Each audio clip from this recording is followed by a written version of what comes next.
நாங்கள் இப்போ நிற்கிறது கொச்சியில் யுனெஸ்கோ சைட்டு. இது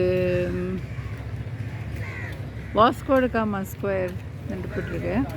இதில் வந்து என்னென்னா சைனீஸ் ஃபிஷ்ஷுமேன் நெட். இந்த இது நெட் வச்சு தான் நிறைய அவங்க அந்த காலத்தில் ஃபிஷ்ஷு பிடிக்கிறதுக்கு யூஸ் பண்ணாங்களாம். அதோ உங்க தள்ளி தெரியுது, உங்களுக்கு தெரியுதுமா தெரியல. ஒன் திங் இஸ் இங்கே நோ கன்ஸ்ட்ரக்ஷன் கோயிங் ஆன், அதனால் அவ்வளவு ஈஸி அக்சசிபிலிட்டியே இல்லை.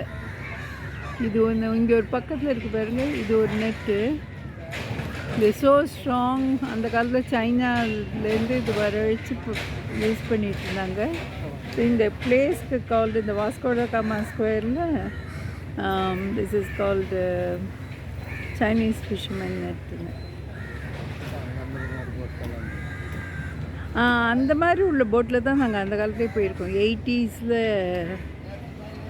சாரி நாட் 80s, 70s தான் நான் அந்த போட்டில் போயிருக்கேன்.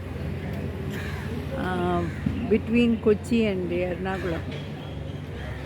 இப்போ அது என்ன போட்டு தெரியாது, பட் அந்த போட்டில் நான் முன்னால் இது மாதிரி போட்டில் போயிருக்கோம். ஆனால் டெஃபினெட்லி யுனெஸ்கோ சைட்டான இதை இன்னும் நல்லா இம்ப்ரூவ் பண்ணலாம். நல்லா டூரிசம் கொச்சியில் எவ்வளோ இருக்கும்போது எவ்வளோ டர்ட்டியாக வச்சுருக்காங்க. நிறைய பேர் லோக்கல்ஸே வந்துட்டு இங்கே பார்க்குறதுக்கு ஒன்றும் இல்லை. ஐ மீன் கேரளா டூரிஸ்டே வந்துட்டு இங்கே ஒன்றும் இல்லை, நாட் ஒர்த் சீயிங் அப்படின்ட்டு போயிட்டாங்க. நாங்கள் இல்லை இதை பார்க்குறதுக்கு என்ன இருக்குன்னு, ஏதோ பெரிய கன்ஸ்ட்ரக்ஷன் போகிறது போல் இருக்குது. But still they can too much better then this.